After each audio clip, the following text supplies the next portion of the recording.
की परीक्षा। तब आत्मा यीशु को जंगल में ले गया ताकि इबलीस से उसकी परीक्षा हो। वह 40 दिन और 40 रात निराहार रहा। उससे भूख लगी।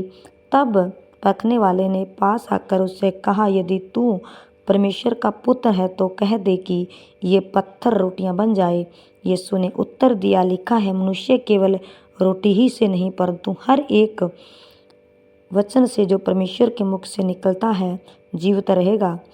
तब इबलीस उसे पवित्र नगर में ले गया और मंदिर के कुंगूरे पर खड़ा किया और उससे कहा, यदि तू परमेश्वर का पुत्र है तो अपने आप को नीचे गिरा दे, क्योंकि लिखा है, वह तेरे विषय में अपने स्वर्गदूतों को आज्ञा देगा और वे तुझे हाथों हाथ उठा लेंगे, कहीं ऐसा न हो कि तेरे पाँव में पत्थर से ठेस लगे।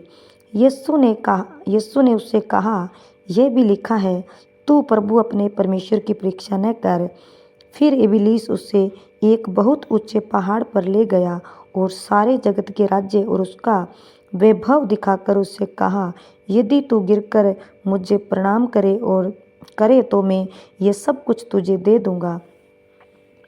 तब यीशु ने उससे कहा, हे शैतान, दूर हो जा, क्योंकि लिखा है, तू प्रभु अपने परमेश्वर को प्रणाम कर, केवल उसी की उपासना कर। तब शैतान उसके पास से चला गया और देखो, स्वर्गदूत आकर उसकी सेवा करने लगे। आमीन। यीशु के सेवा कार्य आरंभ।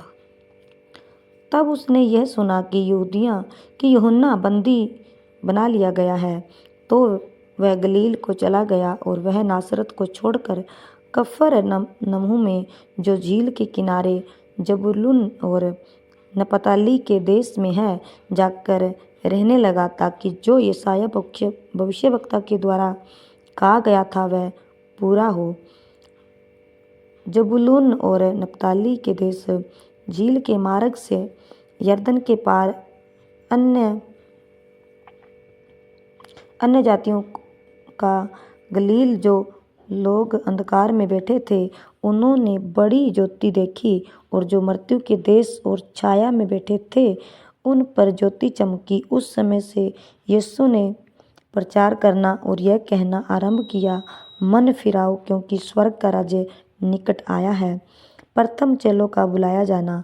गलील की झील के किनारे फिरते हुए उसने 2 भाइयों अर्थात सिमोन को और जो पतरस कहलाता है उसके भाई अंद्रियास को झील में जाल डालते देखा, क्योंकि वे मछुए थे।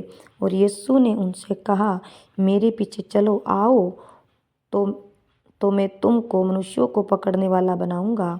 वे तुरंत जालों को छोड़कर उसके पीछे हो लिए। वहां से आगे बढ़कर यीशु ने 2 भाइयों अर्थात जबूदी के पुत्र और याकूब और उसके भाई यूहन्ना को देखा। वे अपने पिता